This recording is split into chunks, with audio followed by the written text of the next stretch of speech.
So next, we're moving towards a more intimate investigation of architectural details. I'm going to welcome the talk number. Let's see, lost track. Number 6. I'm going to welcome Tony first. Tony. I'm number 6.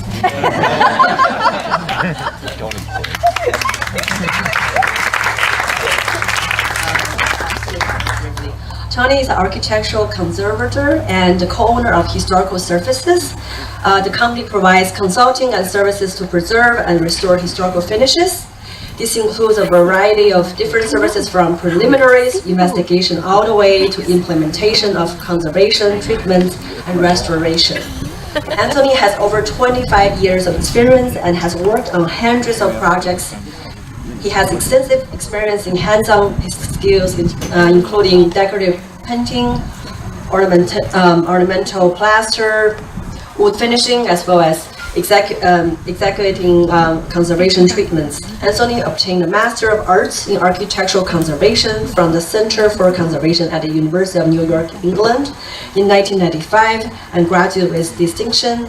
He's also a professional associate in the American Institute for Conservation. So welcome, Anthony.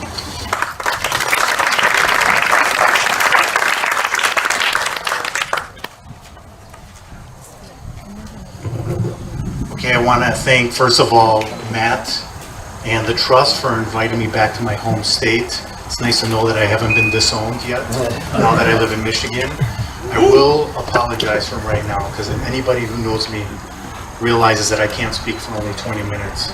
So we're going to have a problem here. And I also got very overly ambitious with how many slides and the amount of information I'm going to try to present. So work with me. Okay, so what I want to talk about kind of is the process of investigating historic theater interiors. Talk about the role that we play in working with the team, but then also just all the different procedures and techniques that we need to use to be able to gain the information that we need for these projects. So what should the research and examination provide? Why do we do it? Determine how the interior originally appeared. We want to uncover information about the changes. You know, Donna spoke a lot about these kinds of things and how integral they are and understanding a lot about the building. We determine a lot of these also during the historic structures reports. Understand more about the current conditions of the interior finishes. You know, not all of these buildings have been painted over or altered in the same way like the Tower Theater in Milwaukee. Some of them still have exposed original finishes as well, but also learn about the original materials in order to restore or conserve them. Again, speaking about understanding what you can, so you know that future treatments and repairs are compatible and everything works cohesively. Okay, what should it really include? An understanding of the restoration projects, what are the different objectives you have, the constraints. Those are really important things because, you know, in an ideal world, we can collect whatever fee we want, but usually everything's dictated by budget. So it's really understanding what is the kind of information that would be helpful to the project given the resources that maybe are available. And then from that, then you establish the goals of what it is, the information you're trying to uncover. You know, because then it'll dictate the methodology of how you do your work.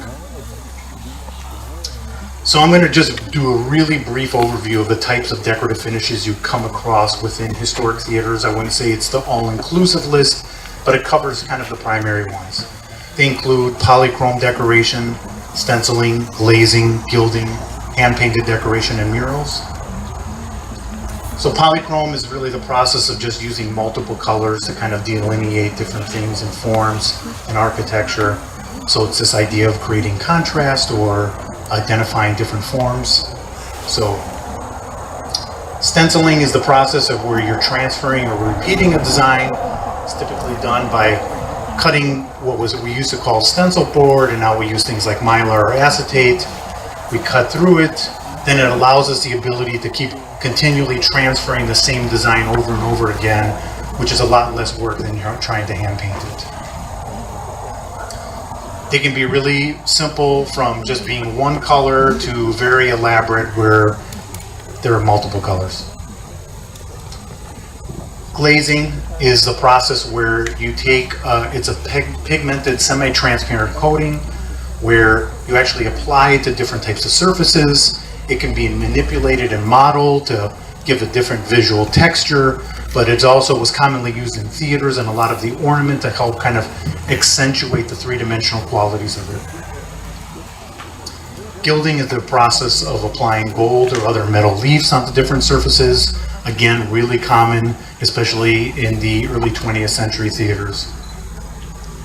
Hand-painted decoration means exactly what it is, just being done by hand rather than some of the other procedures of transferring designs, like stenciling.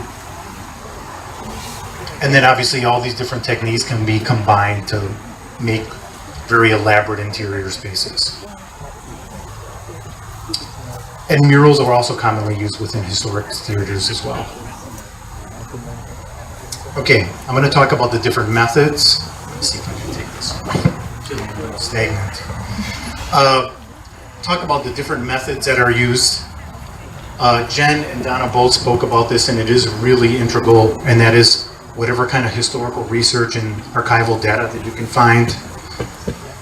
Also then, all the different site investigations that we need to carry out, which include scrapings and exposure windows. I'm going to talk a little bit about the process of conducting paint microscopy and also advanced microscopy like laboratory and chemical analysis. So the research and archival data. What do we look for? Archival photographs, drawings and renderings, records and documents, press articles, as Donna said, reaching out to try to obtain it from other people. You know, you'd be amazed how much information you can get from different sources if they're accessible. I mean, it's unfortunate that a lot of projects you work on, like usually there might not be almost any information available. It doesn't mean that you still can't uncover all the different information you need, but it just makes it a little more difficult. Exposure windows, what we call them, is really like, it's the process of creating a window where we expose the earlier signs of decoration. So it's this mechanical or chemical process of removing all the layers of overpaint to be able to show the original decoration. It really gives us a lot of information to understand kind of the complexity, where you try to uncover as much of the design as you can, or enough to be able to maybe replicate it. Then the next process is where once you've exposed it, you want to document it. You'll typically do a field tracing using mylar or tracing paper, and then usually if it becomes a real project, you'll have to obviously clean up the drawing. You can see in the archival photograph that the arches, the ceiling panels, even the pilasters had these really beautiful, delicate stencil designs. Fortunately, in the 1960s, when a lot of Sullivan's buildings were being torn down in Chicago, this small band of rebels went around and tried to document whatever they could of Sullivan's masterpieces before they were torn down. And I am going to digress, and I do digress commonly, but only once, because if any of you get to Chicago anytime soon, there is a private art gallery called Wrightwood 659. It's an incredible modern building designed by Tadeo Ando, and John Vinci, who is a very well-respected, incredible architect, together with Tim Samuelson, who is the man when it comes to understanding the architectural history of Chicago, and well-known cartoonist and graphic designer Chris Ware have put together a comprehensive exhibit on Sullivan and Wright, and it opens next week. I played a very small role in it, but the things that they have brought there for that museum are incredible. So I strongly encourage you guys. It's worth going to just to see that show. So anyways, onwards. So Crombie Taylor, who was an architect in Chicago, wanted to kind of document a lot of these designs of Sullivan. So with a very young John Vinci and a few other individuals, they went into all these buildings and they tried to scrape down with paint stripper, sanding it down to get a lot of the original stencils that they knew were there in the archival photographs. And fortunately, they had these amazing drawings where they went in and they did the field tracings, cleaned it up, and now all these drawings are in the archives of the Art Institute. So we're fortunate that we have them, but we still wanted to verify the scale, size. Also now, after a lot of years have passed, people know that Crombie Taylor, like, let's just say he wanted to believe something that maybe what was the truth or the reality. You know, I guess it's the architect's eye, like, well, Sullivan maybe used that color, but maybe he intended to use this one. So we couldn't necessarily always trust what he said about colors, but anyways, fortunately for us, a real pioneer in my field, Bob Verhoff, who was in Chicago, had done a lot of previous research also on the auditorium and countless other Sullivan and Wright buildings. And he had used a lot of the information from Crombie Taylor, but also did some preliminary paint study work. And he also has this vast archive, but still we wanted verification before we moved ahead with any of the other recommendations that we had. So we did our condition assessment where bay by bay we identified all the problems, you know, which were cracks in the plaster, water damage, delamination, flaking paint, losses in the finishes, poor previous repair. So we tried to document all those things. Then we did our paint study. We pretty much verified the previous findings from Bob Verhoff that, you know, on a lot of these colors, and you know, the primary color on a lot of the surfaces was this kind of light ochre paint with stenciling in gold. And they had raised enough money to restore all the arches and then 2 of the ceiling panels, and so we executed the work. Now, I'm not going to talk a lot about the process of doing projects and everything that's involved, because my co-presenter Eileen is going to speak more to that effect. Okay, this is the Zeiterion Theater. It's in New Bedford, Massachusetts. It was built in the 1920s. They had done a restoration, and I say that, well, actually they did a pretty faithful job in the 1980s. And they did try hard to really emulate the original appearance.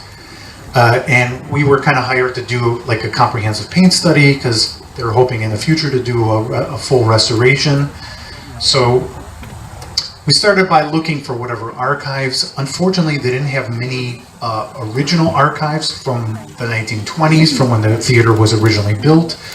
But we were really fortunate, I guess, that since the restoration happened not too long ago, they had, you know, a few good examples of photographs that showed some of the original finishes before they had been painted over. And it kind of helped us to determine, you know, maybe what were some things that they took some artistic liberty with, what are things that they altered, what didn't they alter, and one thing that we're fortunate that we have altered, we do not work topless inside restoration projects anymore.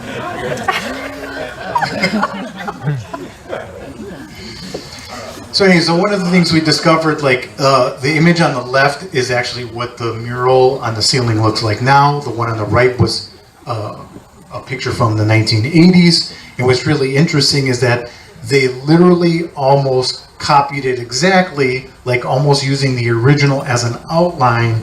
And then we determined this by doing our exposure windows, where you can see they literally just painted right over the original, using the original form, but yet just added their color like paint by numbers. And kind of altered a little bit of the, let's just say, the nuances and the complexity of the original. You know, it was the same with all the stencils, that literally they had just copied the stencils exactly to what they were like originally, with just some subtle changes and maybe some of the colors and finishes. Okay, the last project I'm going to talk about is the Paramount Theater. It was built in the 1920s. Can you just say, did you redo everything in the last example? They haven't done anything yet. This theater was built in the 1920s. It was renovated in the early 2000s. Then the city of Cedar Rapids flooded in 2008. It's one of the worst floods in Iowa's history. I think at one point they said it was like 32 feet above like normal levels. The theater alone had, I think, almost 10 to 12 feet of standing water inside the theater. So I was hired to kind of help out with the assessment of the conditions, you know, especially they were having to do a lot of selective demolition. They were worried there was a lot of excessive mold growth and other things happening. So they figured, since they knew that there was going to be an opportunity to kind of repair it, they figured, well, why not restore it correctly, obtain all the information that we need. So we kind of helped out with that. And it was really ornate and had a lot of different decorative finishes. Some of the finishes, you know, at first glance and with binoculars, they sure looked kind of old, and, you know, and we were hoping that some of them were original. So, look, you know, but we still did our regular process of still taking paint samples everywhere, extracting them, examining them, doing our exposure windows. And then all this information is gathered and we kind of put it all together. And then we, you know, it's kind of typical that then, of course, we're going to present this information in a report. And we want to be really as specific as possible. Like if you see in the one diagram, it's a reflected ceiling plan. I denote all the different locations of representative elements that are on the ceiling. And then, like you can see, as complex as even just this like large rosette is on the ceiling, all these different finishes. And you want to be able to communicate all that different information. Like if it had a gold metallic leaf, what was that gold metallic leaf? What is the glaze? Was the glaze stippled? Was it wiped or whatever? And so sometimes you have to get into giving really elaborate information.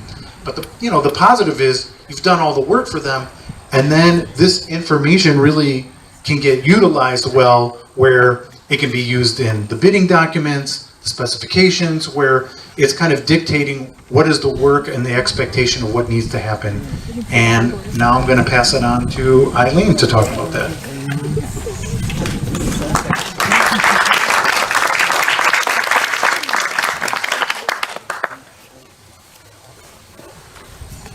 Thank you, Tony. Put this back. Okay. Eileen has over 10 years of experience in project management with Conrad Schmitt studio, specializing in preservation, restoration, and renovation of historical interiors.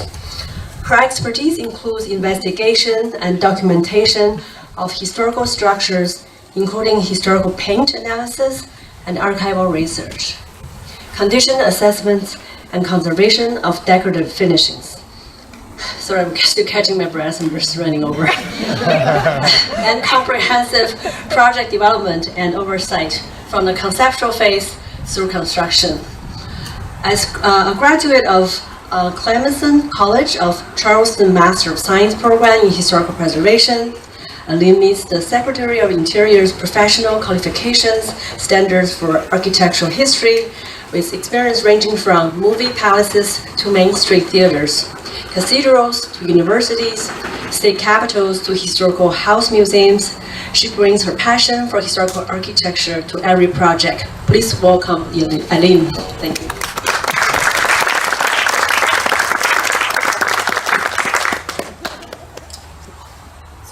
Come back up. Hello, everybody. Thank you for having me. I'm so excited to hear the shout-outs for Conrad Schmitt over the past few days. We've got a booth inside if you want to talk about any project in a little bit more detail. But I'm going to take over here where Tony left off, the process of restoring the finishes in your historic theater. How do we get from Tony's report, analysis of tiny little samples, little exposure windows on the wall, how do we get from that to this, which is the finished view of the Paramount that Tony was just talking about? There's a little bit of a boring part in the middle there. After we find the colors and we find those exciting stencils, we have to stop a little bit before we get to the artist in the raincoat spraying glaze on the wall and wiping it back off. We have to talk about our project goals and priorities. Are we doing a full restoration to a specific time period? Are we doing a renovation? Are there going to be interpretive changes that we have to make? Are we doing something a little bit new? Is there a donor that wants a specific feature? And what level are we bringing the finishes back to? Are we here just to get up and running, to get the theater finished and up limping, working, or are we going full 9 yards, everything's shiny and perfect and restored, or are we somewhere in between? So identifying those project goals in the early stages before we start painting the wall is vital to maintaining a quality project throughout, to answering those questions that are going to come up throughout the project. Everybody always wants to know how much is it going to cost and how long is it going to take. And that's part of my job too as the project manager, to look at all this information, unite your goals with the reality of how much money you have, and tell you how long it's going to take to get there. So once we do all of that, eventually we get to have boots on the ground and artists with their paintbrushes executing all these finishes. And for me, that's really the fun part. Eventually we get to this, which is a detail of that same Paramount ceiling with the glazes, the gilding that Tony talked about. All of that information informs a project so that we can achieve this kind of fantastic results. You can see in close-ups that there's amazing detail in some of these finishes, from the base color, several different colors of glazes, and it's those kind of details that the special parts of your historic theater, that emotion comes out. We talked a lot yesterday about how you're not just going to see a performance or a movie, you're going for an experience. And these creative details help convey that from the minute you walk in the door. You know you're somewhere special because all of this time and energy has been put into making this a magical environment. And the finishes can be a big part of that. So I'm going to talk about one case study here, The Bend, that we heard a lot about yesterday from West Bend, Wisconsin. This is the historic West Bend Theater. When we came in a few years ago, this was the current condition. An investigative study had been done by the time I got to the theater.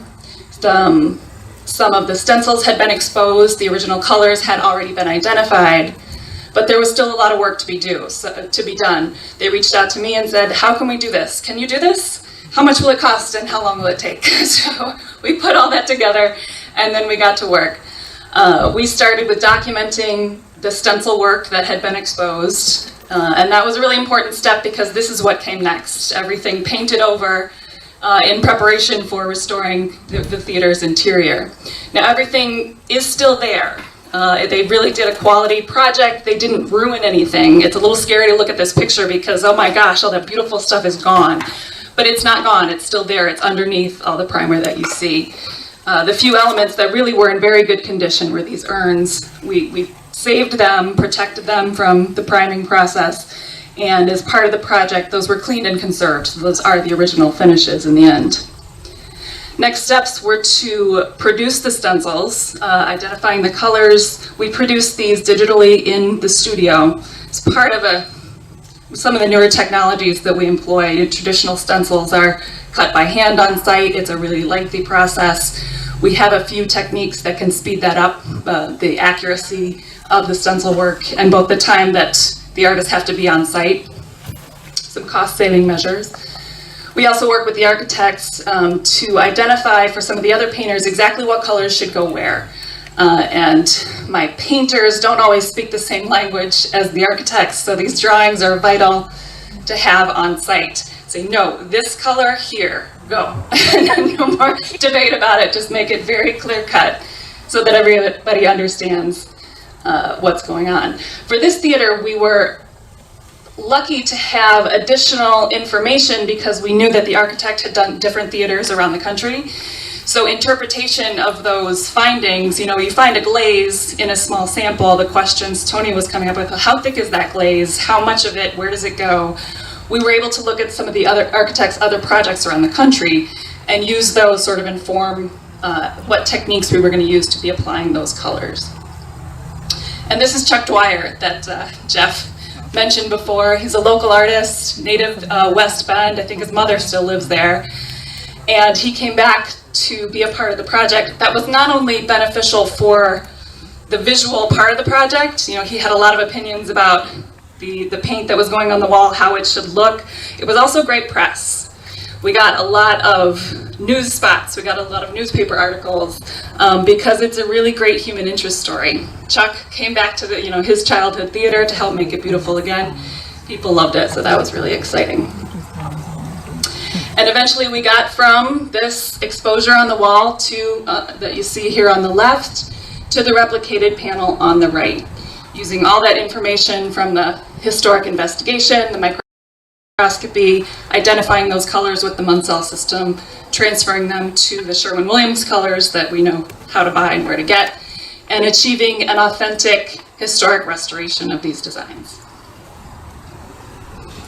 The overall theater uses a lot of those glazes, has a really dramatic presence that wasn't there before. When you walk into this space, it's intense, but we think that's okay. It's dramatic, and this is a theater, so it's a really interesting and exciting space to be in, and now they use it for a variety of different uses: meetings, theater, movies, live performances. It's a really versatile space and an interesting place to be.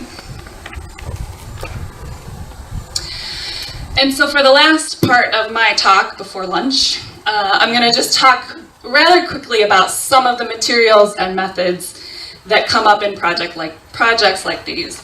The next few slides are examples from the Bradley Symphony Center, which is a recently completed project in Milwaukee, Wisconsin.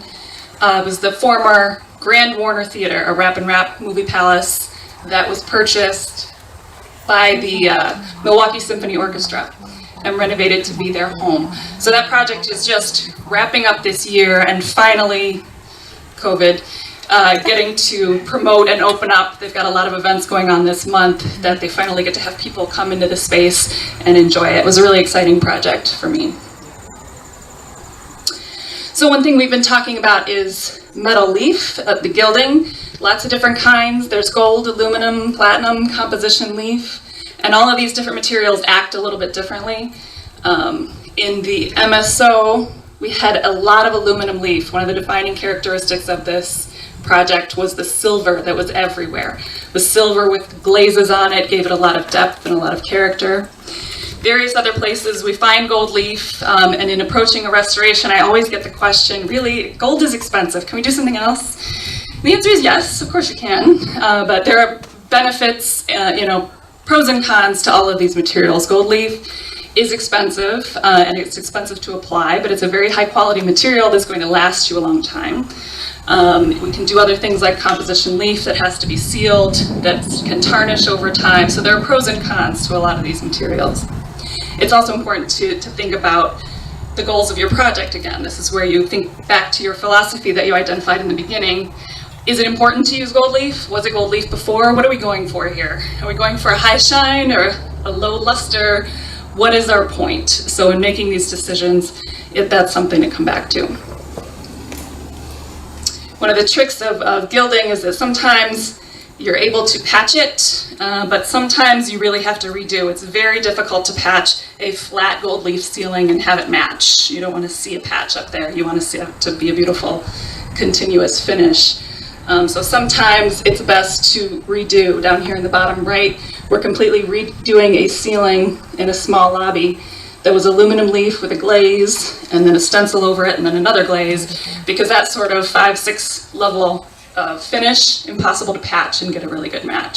So in this case, to replicate, to restore that look, it was meant a redo of the ceiling. In other cases where we have a lot more texture, it's easier to patch, and we can look at the exact conditions of the wall and decide which is the best way to go.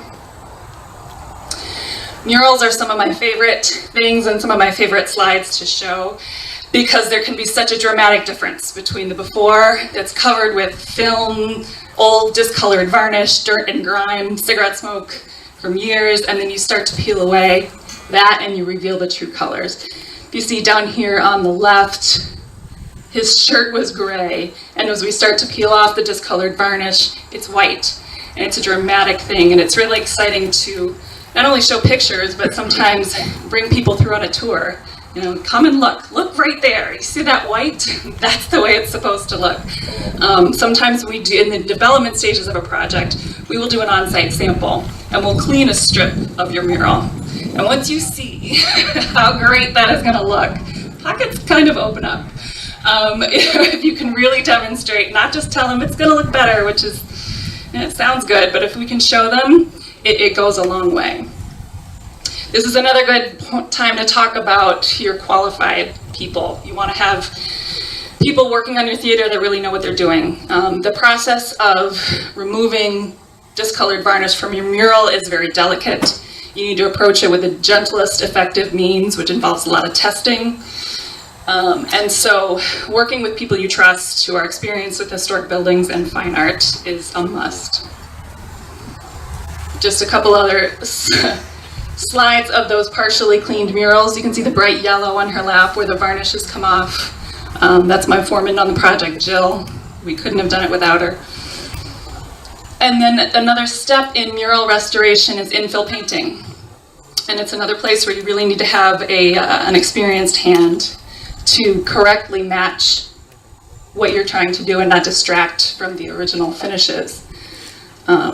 This is a lovely lady in the grand stairwell at the Bradley Symphony Center.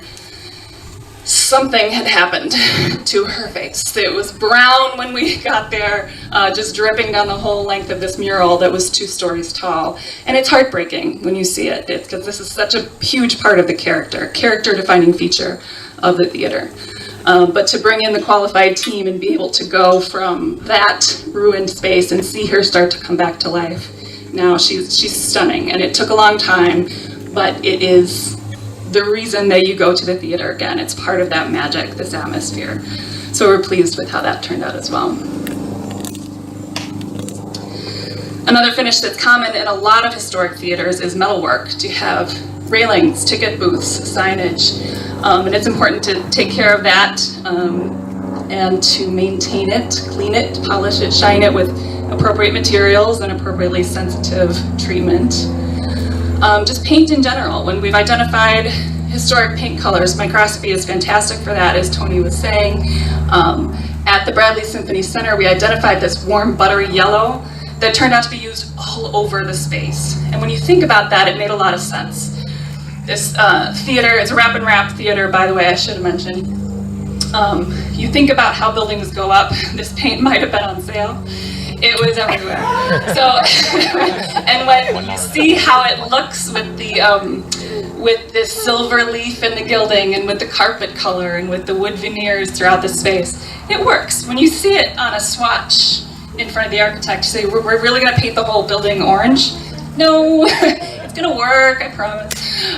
But this is another space that was divided in half to be a 2-screen theater over the years. The bottom half had been painted mauve.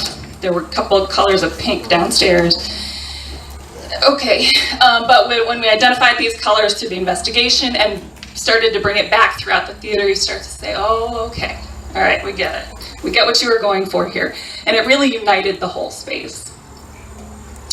Another interesting feature was the woodwork. There was, in the basement lobby and the second floor lobbies, there was an exotic wood veneer on the walls, which is another character-defining feature. But in the basement, as will happen, it flooded. At 2 separate points, there were 10 feet of water filling the basement. And so when we started, the wood veneer was in terrible shape. So we did a little bit of testing during the investigation phase and found that it cleaned up beautifully. Just gorgeous woodwork. It could be re-adhered, the finishes stripped and really brought back to life. That luster that worked with that buttery orange paint. And we used a variety of different techniques to bring it back. There were some panels that were beyond repair. We sourced some similar veneer and patched that. There were some spots where we had to do a faux finish, a faux paint to integrate that. And so we really pulled all of the tricks out of our bag. How are we going to restore this space and restore the feeling, restore that glamour that the architects originally intended. Ornamental plaster, I run into it all the time. We saw in some of those previous slides, the borders around the murals were so dramatic and gorgeous and gilded. These slides demonstrate replicating the balcony front. When they divided this theater in half horizontally to make 2 spaces, we lost the front of the balcony. And there were no photographs of it, but we had the original drawings. So Matt Luzak, Chicago Ornamental Plaster, helped us recreate this balcony front. And we interpreted the finishes to coordinate with what we had found throughout the rest of the building. Art glass is another finish that we thought was going to be important to talk about today. We heard yesterday there are a few theaters with really stunning stained glass. It's a unique animal in and of itself, can add a lot of glamour and luster, but it's important to keep an eye on them. Stained glass can last for 100 years, but sort of some of the inherent properties of the material, the lead will start to stretch over time, but it will never bounce back. So if you have stained glass in your theater, it's important to keep an eye on them, do regular visual evaluations. If you see anything happening, keep an eye on it, call someone you trust, and say, how can we, what, is this okay? Is this gonna last another 10 years, or is this gonna fall out on my patrons?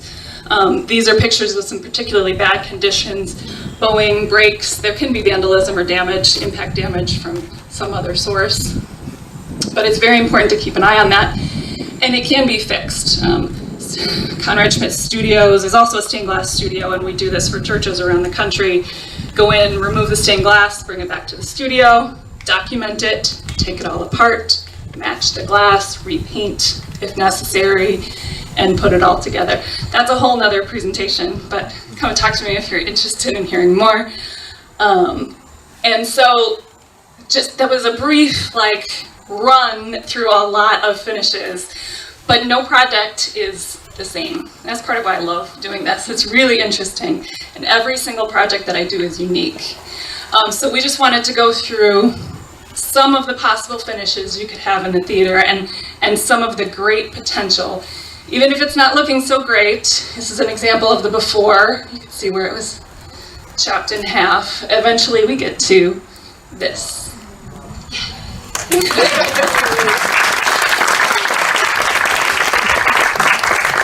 And so not every project is this big or this complex, but they are all this important. People love to come to this theater because you walk in and it's an experience, and that's what every single one of these historic theaters that we've talked about has in common. So we're very pleased to be a part of here, and somebody's asking questions. Yes, bring it on. Did you have a question? Yeah, I had a question about fire curtains. Fire curtains, yes. So I'm working with a client who has their fire curtain, it's no longer there. Okay. But they know it was there, but they don't know what it looks like. And it's a 1930 theater. I don't know if in the part 2, say for a tax credit project, if you could do a reproduction and have it count. Okay, so the question about fire curtains, it's gone. Could we do a reproduction and have it count for And a then part 2? how would you determine what it looks like or what the reproduction is if you have no record of it? Then nod to the research people, right? Because that would be a part of it. Research into, it's calling your friends and says who has a photo of this theater, research into the documents, doing all of that legwork before you decide. Then we can do a design for you. It's also, when I show those photos of architects' other projects, you can also look tangentially, what could a fire curtain in this theater from this era have looked like? Then you can work with someone like Conrad Schmitt to do a rendering. We do a lot of design renderings as part of the development for the project, that once we've done the investigation, we can do a Photoshop. We can take a picture of it, Photoshop it up, what it's going to look like in the end, and a lot of theaters use that as a promotional piece. So we can do a rendering of the fire curtain. This is what we're thinking will go back. What do you think? As far as whether it will help with your part 2, that's another question for other experts in this room as well. So. Do you have any update on Turner Hall in Milwaukee? I don't. I was there a couple of months ago. It is still in a bit of an arrested decay state. I'm not sure when it recently switched owners or management, but we are in regular contact with them. And it's often a process of, okay, well, we can do this part. This is falling down. Can you fix this right away? Yes, of course we can. Can you fix the whole thing? Yes. And how long and how much is it going to take? So they are in contact with us regularly about fixing immediate problems, but I'm not sure where they are with their philosophy for the whole place, how it's used, how it should go back, and when and why. But the strip that you did was very... It's gorgeous, right? So at Turner Hall in Milwaukee, we did a full-size sample, and it's a literal strip up the wall and into the ceiling, restoring. This is what it could look like. And so it's got some years on it, Turner Hall, and it's a live music venue, bit of wear and tear, and a lot of changes over time. But there's a strip that Conrad Schmitt did several years ago, many years ago, maybe in the 90s, that shows what could happen. And so that now everybody who comes through that theater can see it could look like this. And once we get that money and that schedule and the right management, we're going to make it happen. Yeah. So at the end of these wonderful projects, do you provide clients with maintenance plans to how to maintain those finishes? We do.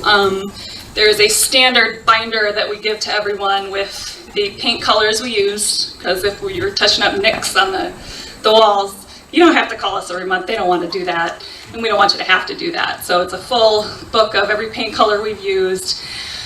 Also some specific directions about things like the gilding and the murals, because the general rule there is don't touch. You don't have to spray the gilding with window cleaner. Don't do it. And so we put that in writing, because not everyone knows that. You think, oh, I love these finishes, I want to keep them clean. No. So we put all that specifically in a binder and information like that, and also tell them what to look for. If you see XYZ happening, please call an expert, and here's my number, but otherwise, hands off. So we give them the general plan. Yes. Thank you very much.